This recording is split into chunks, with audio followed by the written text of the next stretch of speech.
ಯುದ್ಧವನ್ನು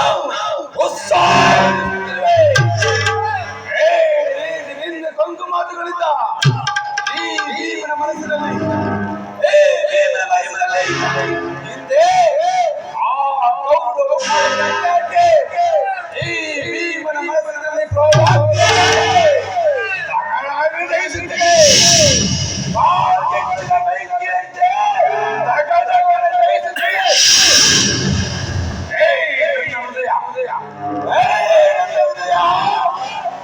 ಸಮುದ್ರದ ಅಲೆಗಳನ್ನು ವರ್ಗರಿಸಿದೆ. ಅವುಗಳನ್ನು ಶಾಂತಿಸಲು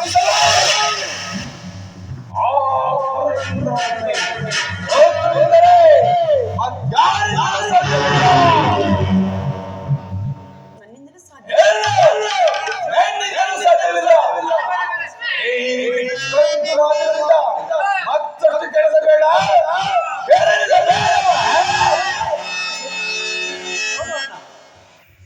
ಆಗಲೇ ಸಂಧಿಯ ಪ್ರಸ್ತಾಪವನ್ನು ತಿಳಿದು ಕೆರಳಿದ ಸಿಂಹದಂತೆ ಗರ್ಜಿಸುತ್ತಿರುವ ಅರ್ಜುನ, ಈ ಸಾರಿ ಭೀಮನ ಕೋಪ